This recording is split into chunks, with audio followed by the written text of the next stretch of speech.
ایک اور سوال جو آپ سے عرض کیا تھا کہ جو آپ نے جمعے کے بیان میں فرمایا تھا اس پہ اگر تھوڑا سا اس کو وضاحت کرتے ہیں. یہ جو ایک تو ابھی ہسٹری کی بات ہوگی، آگے جو احادیث کی روشنی میں جو واقعات جو آج کل دنیا میں رونما ہو رہے ہیں، اور آپ نے کیا کریں اس پہ تھوڑا سا کچھ سوالات کیا ہے تو اس میں کچھ تفصیل اگر معلوم ہو جائے اس کی.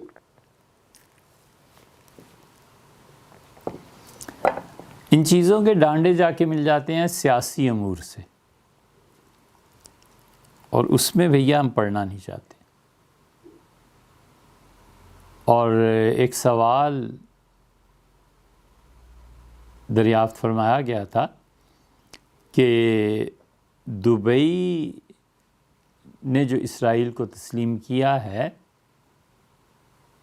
اس پہ ہم نے جو کچھ جملہ بولا تھا کہ دبئی کے اسرائیل کو تسلیم کرنے کے بعد ہمیں پورا یقین ہو گیا ہے کہ اب یہ تباہی مچے گی یہاں. اس کی اصل کیا ہے؟ اس کی اصل بھی یہی ہے. ہم نے اس نے تذکرہ بھی نہیں کیا، اور یہ فکرہ بھی حقیقت میں بولنا نہیں چاہیے تھا، کیونکہ اس کے سیاسی ڈانڈے جا کے ملتے ہیں آگے. مستدرک حاکم ہے، اور مستدرک حاکم میں یہ روایت آئی ہے کہ حضور اقدس صلی اللہ علیہ وسلم نے آرمینیا کا ذکر کیا تھا اور آذربائیجان کا. اور آرمینیا کے ذکر پہ آپ نے فرمایا تھا کہ آرمینیا پہ جب کڑا وقت آئے گا، یعنی جنگ کا دور آئے گا، تو تم نے وہاں نہیں جانا. قطعۃ من عذاب اللہ، اللہ کا عذاب ان پر نازل ہوگا. یہ حکم دیا کہ بچاؤ اپنے آپ کو آرمینیا میں جانے سے. اور آرمینیا بہت قدیم ہے.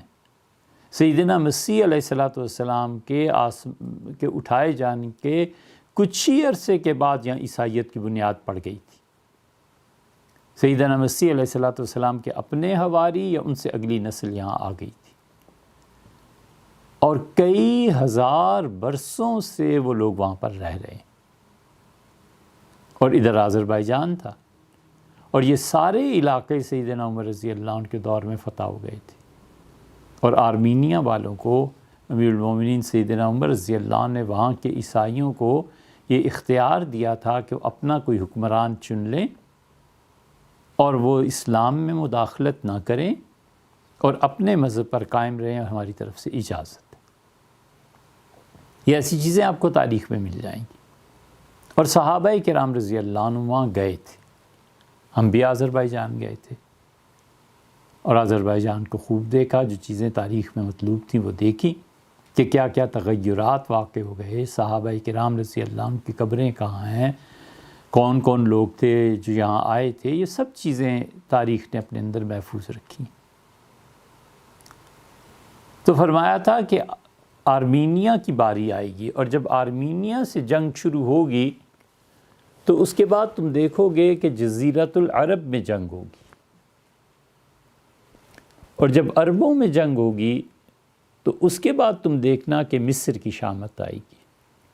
اور مصر جب تباہ ہو جائے گا تو پھر کوفہ کا شہر فرمایا تھا یہ تباہ ہو جائے گا.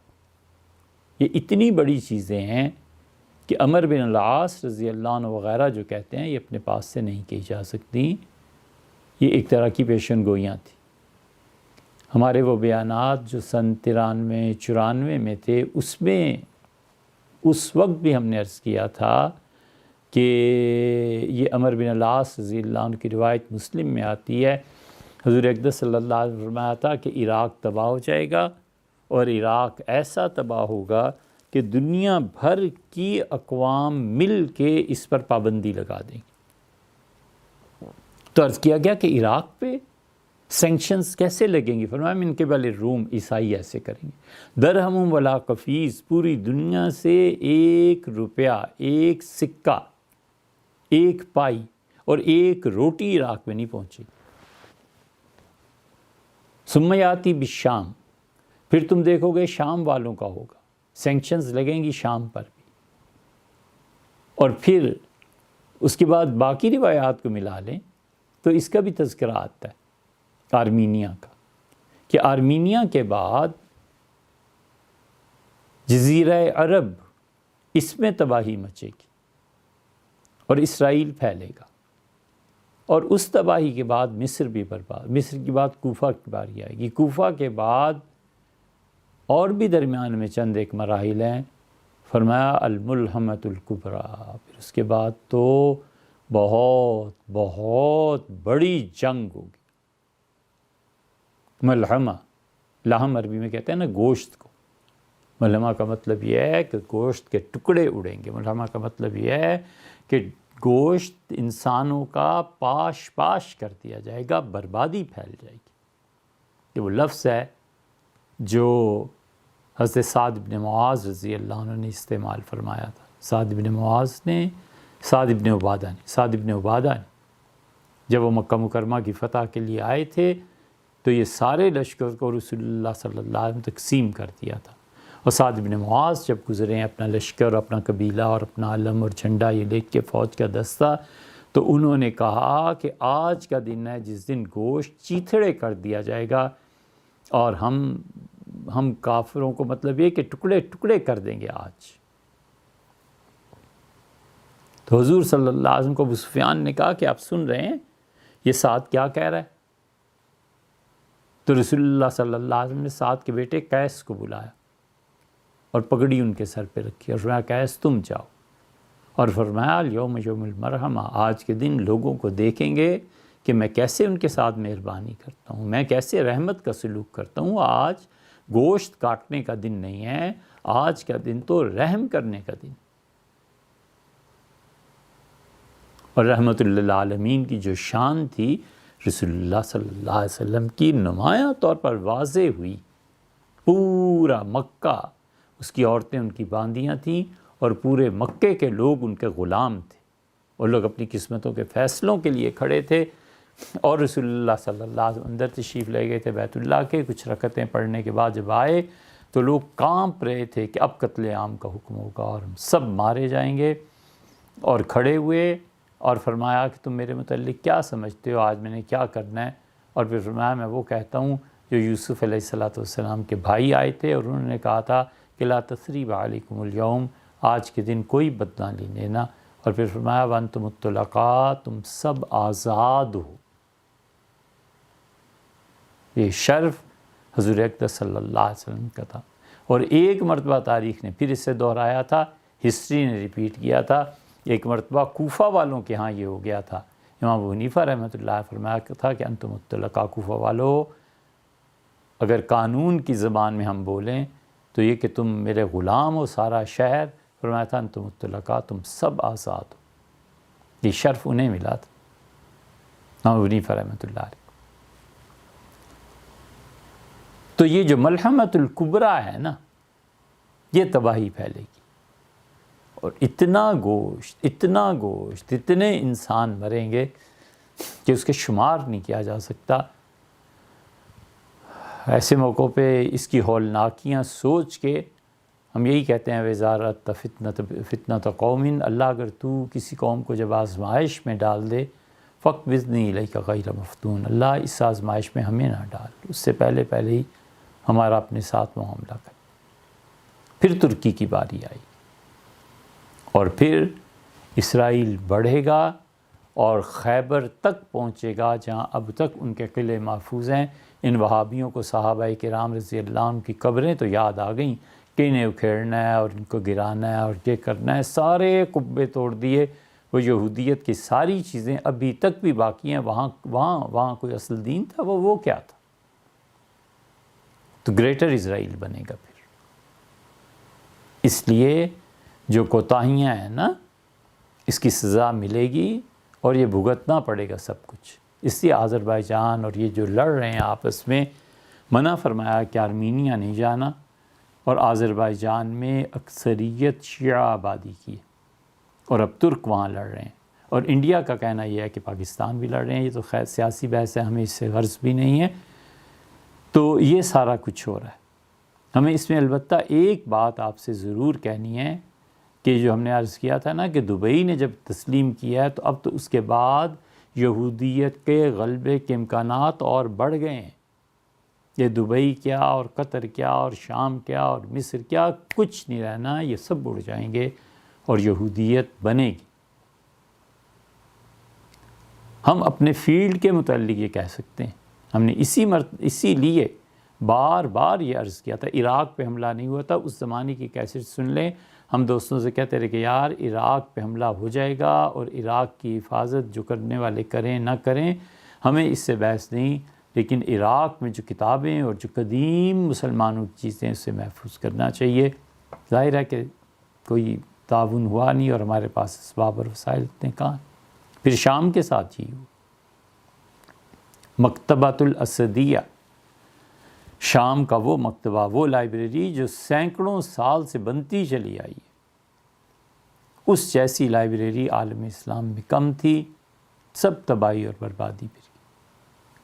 ہم اسی لیے پچھلی مرتبہ بھی عرض کر رہے تھے کہ اب دبئی میں جمعہ ماجد نے یہ بیڑا اٹھایا ہے اور انہوں نے دنیا کے مختلف علاقوں سے مختلف کتابیں مختلف شعبوں میں انہوں نے جمع کرنی کئی سال سے شروع کی بھی، لیکن مسئلہ یہ ہے کہ آپ جائیں تو کتاب ملے گی، نہیں تو کچھ نہیں۔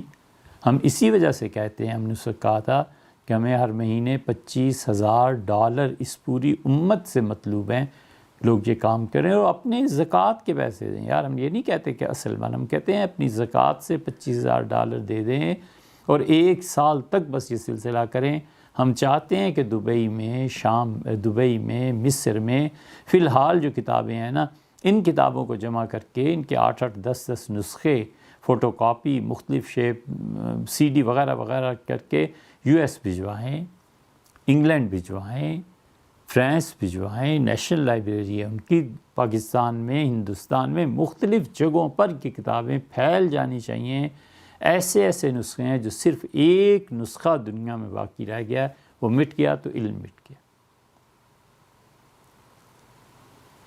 ہم کیوں اتنے غافل؟ ہم کیوں اپنا کام نہیں کرتے؟ سیاست کے علاوہ بھی دنیا میں کوئی کام ہے یا نہیں ہے؟ ہمیں سے ہر آدمی کو اپنا کام کرنا چاہیے۔ اللہ کا شکر ہے ہمارا تعلیم سے تعلق ایسے ہی نسبت جو بھی ہے جتنا بھی ہے، لیکن ہم اپنے شعبے کو بھی نہ بچائیں۔ کیوں نہ بچائیں؟ ہم کہتے ہیں ہم اپنے شعبے کو بچائیں۔ طب کی جو کتابیں ہیں انہیں محفوظ کر لیں، کینسر پہ جو کتابیں کی گئی ہیں انہیں محفوظ کر لیں، گولی سینا نے جو کچھ لکھا ہے ہم اسے محفوظ کر لیں۔ ہم ڈاؤن لوڈ کر رہے ہیں انٹرنیٹ سے، کئی ایک چیزیں ہمیں ضرورت پیش آتی ہے، اب چھپی ہوئی نہیں ہے، آج کیا کریں؟ آج ہی ہم ایک نسخہ دیکھ رہے تھے، ہم امریکہ ایک مرتبہ سفر میں تھے تو شاہ عبدالحق صاحب محدث دہلوی رحمۃ اللہ علیہ کی اولاد میں ایک صاحب سے تھے، ان کے ساتھ ظہر کی نماز پڑھی تھی مسجد میں اور ان سے ملاقات ہوئی تھی تو انہوں نے بتایا تھا وہ شاہ عبدالحق صاحب رحمۃ اللہ علیہ کے اولاد میں سے۔ شاہ عبدالحق صاحب رحمۃ اللہ علیہ نے جزریہ قرات کی ایک کتاب ہے، اس کی شرح لکھی تھی، اس کا قلمی نسخہ آج ہمیں ہوا، اسے ڈاؤن لوڈ کروایا اور اس کی اب اس پہ کچھ لکھنا ہے، تھوڑا سا باقی ہے، انشاءاللہ 2-4 دن میں اس پہ ایک نوٹ تحریر کر کے اور اسے دیں گے کہ جلد کرا کے اور اس کی 10-12 کاپیاں کرا کے دنیا کے مختلف جگہوں پر بھیجیں۔ ہمارے اسلاف کی یہ محنت ہے، ہمارے بڑوں کی یہ محنت ہے، ہم نہیں حفاظت کریں گے تو کون کرے گا؟ ہم اگر اس ذخیرے سے فائدہ نہیں اٹھائیں گے تو کون اٹھائے گا؟ ہم کچھ تو کریں۔ اتنی کتابیں ہیں، آپ اسد عمر سے پوچھئے گا، تحریک انصاف والے، یہ ریکارڈ ہو رہا ہے سب کچھ، آپ سن رہے ہیں، ہمیں کیا ضرورت ہے؟ اسد عمر تشریف لائے تو انہوں نے اپنے جہاں بھی یونیورسٹی میں پڑھے ہیں، شاید ہارورڈ میں پڑھے ہیں یا کہاں، بہرحال انہوں نے اپنی یونیورسٹی کا نام لیا، ان کا وہاں ہمارے معاشیات کے جو پروفیسر تھے اکنامکس کے، وہ تو ملتے بھی نہیں تھے کسی سے، اتنے سخت مصروف تھے، بڑا علم۔ تو ہم اسٹوڈنٹس نے ایک دن ان کو ناشتے پہ دعوت دی، انہوں نے مہربانی کی قبول کر لی، تو ایک اصول انہوں نے معیشت کا، اکانومی کا بتایا تھا، باتوں میں وہ چکے میں پڑھا چکے تھے اور زبردست اصول تھا، تو اس اصول کی بحث شروع ہو گئی۔ تو حضرت عمر صاحب کہنے لگے کہ انہوں نے ہم سے پوچھا کہ بچوں یہ اصول کہاں سے آیا ہے؟ ہم نے کہا جی ہمیں تو آپ نے پڑھایا ہے۔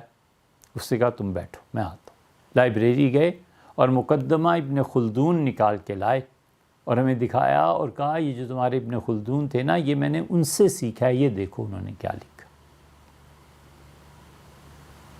حضرت عمر کہتے تھے ہم حیران رہ گئے کہ ہمارے یہاں کی کتابوں میں بھی ایسے، اس لیے ہم آپ سے پورے وثوق سے کہہ رہے ہیں ہم اپنی طب کی کتابوں کو جمع کریں، ہماری نیکسٹ جنریشنز میں ڈاکٹرز ہیں وہ پڑھیں، عربی پڑھیں، طب کو پڑھیں۔ کیا ہے 3-4 سال کی تو بات ہے، کوئی ایک چیز ہٹ کر جائے، کینسر میں، آنکھوں کے امراض میں، کسی چیز میں لیبارٹریز بنے، یہ سارا کام ہم لوگوں نے تو نہیں کر لینا، ہم نے تو جانا ہی ہے نا آگے، ہماری اگلی نسلیں کریں۔ کوئی تو مشن چھوڑ کے جائیں اپنے بچوں کے لیے کہ بچوں یہ کرو، اور جس دن وہ چیزیں مل گئیں اپنے گھر کی، اپنے ملک کی سستی دوائیں، سستی جڑی بوٹیاں جیسے انڈیا بنا رہا ہے، ہمیں کیا ہو گیا، ہم کیوں نہ بنائیں، پوری امت کے لیے بنائیں۔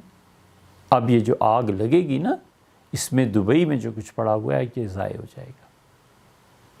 مصر میں ہم نے پوری بلڈنگ دیکھی، کئی ہزار کتابیں، انہوں نے کہا یہ ہم نے ساری بلڈنگ اس لیے بنائی ہے کہ یہ جو نسخے اس میں پڑے ہیں یہ اکیلا نسخہ ہے، دنیا میں اس کے بعد اس کا کوئی بدل نہیں،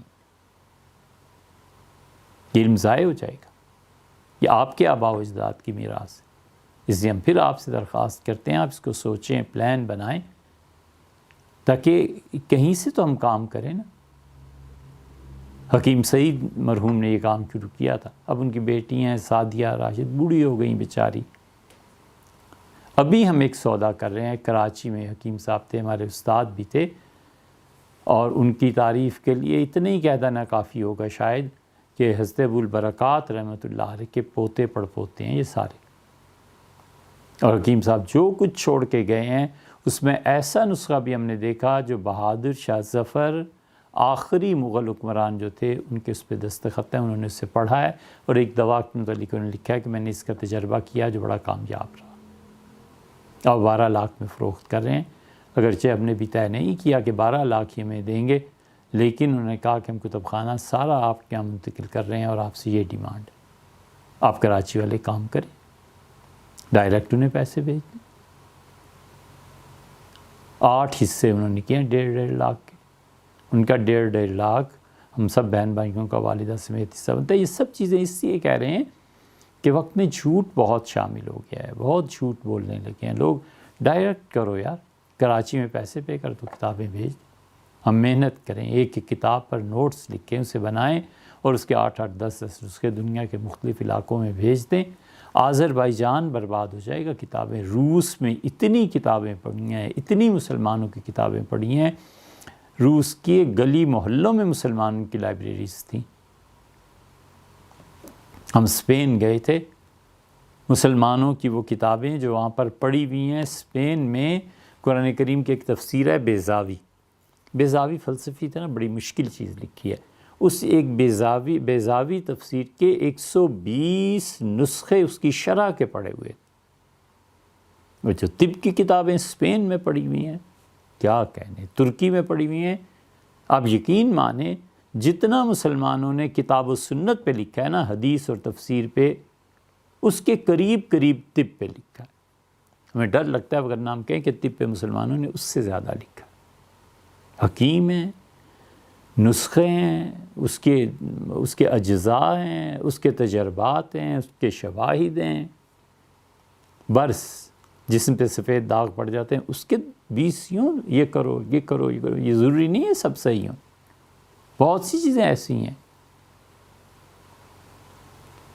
بہت سی، ظاہر ہے کہ ہر فن میں جھوٹ بھی تو شامل ہوتا ہے نا، لوگ مبالغہ بھی تو کرتے ہیں، ہم اس کی نفی نہیں کر رہے، لیکن ہم کہتے ہیں ہم اصل سرمایہ محفوظ کریں۔ جی فرمائیے خالد صاحب، ہو گیا آپ کے سوال کا جواب؟ کیا سوال تھا؟ ہم ادھر طب کی طرف چل پڑے۔ ہاں، وہ آرمینیا اور آذربائیجان۔ بہت چیزیں آئی ہیں. آپ لوگ حدیث کی کتابوں میں جہاں آتا ہے نا کتاب الفتن، آزمائشوں کے دور، اور جہاں پہ آتا ہے نا اشراط الساعہ، قیامت کے قرب کی نشانیاں، یہاں ان جنگوں کا ذکر آتا ہے، آرمینیا کا، آذربائیجان کا، ترکی کا، اور دجال کا، اور مصر کا، اور شام وغیرہ وغیرہ. ان ساری چیزوں کے تذکرے حضور اقدس صلی اللہ علیہ وسلم نے فرمائے ہیں. یہ سب آپ کو ان ابواب میں ملیں گے.